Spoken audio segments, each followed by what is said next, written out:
Hello everyone, my name is Stephen Parker and this is a new series of Heritage Explorers.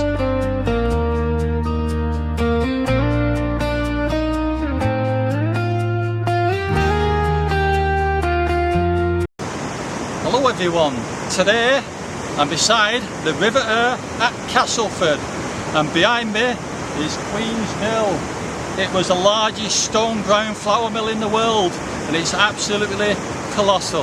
In today's episode we've come to Castleford on the River Weir and we're going to meet Thomas, a rather special canal boat. Back in 1934, Mr. Holding, a boatman from Skipton, wanted a new boat, and what he did, he'd come to a boatyard at Nottingley on the River Weir to get one built. And this particular boat, it was built in 1934, would you believe?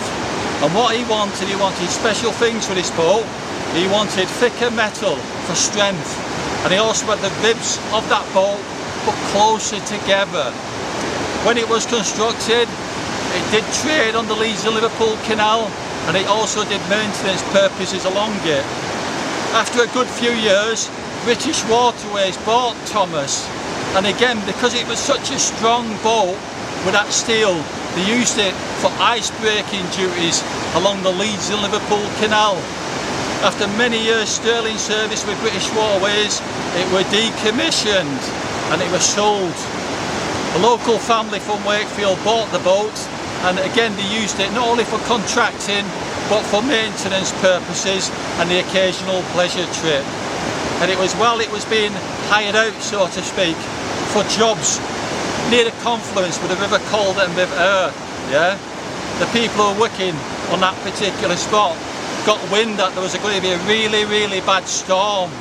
You know what I mean? So they thought I'd better pack up, tie Thomas to a bridge and come back the next day, hopefully with good weather, to do the jobs.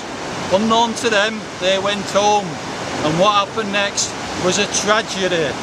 Yeah, some undesirables, whoever they were, I don't know, they decided it would be a laugh to cut Thomas. Yeah, so what they did, they untethered it or cut the rope, and Thomas then was free to come down the river.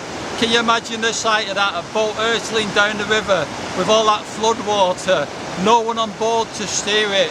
And what happened were, not far from Queen Mill here, it came to rest on the weir. Yeah, and it was such a tragedy, you know what I mean? And the people who owned the boat, they tried to get a salvage squad across to get it out. They didn't manage that. They even enlisted the army who tried to pull it free, but they couldn't. So sadly, Thomas was abandoned.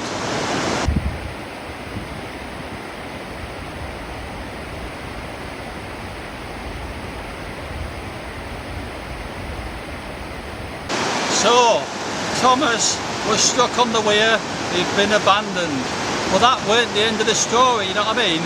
Because local people lived around here, kind of, I'm not saying adopted Thomas, but felt sorry for him.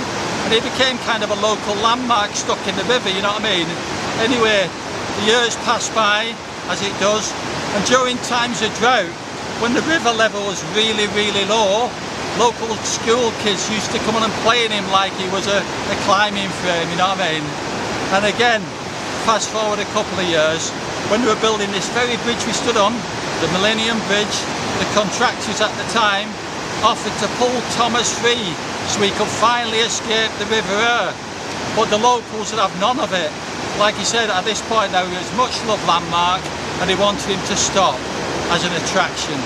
So even today now, you know, Thomas is still here, and if you're in the area, why not come down and say hello to him? You know what I mean? It's quite a spectacle really to see such an immense boat still stuck on the weir. Yeah, maybe he's a bit battered now, but he's still well loved. And while you're here, why not go in Queen Street Mill Tea Room, get a cup of tea and a piece of cake? I'm sure you'll love it. Well, I hope you've enjoyed this episode of Heritage Explorers. It's now time for me to go, and I'll see you next time. Have a good one.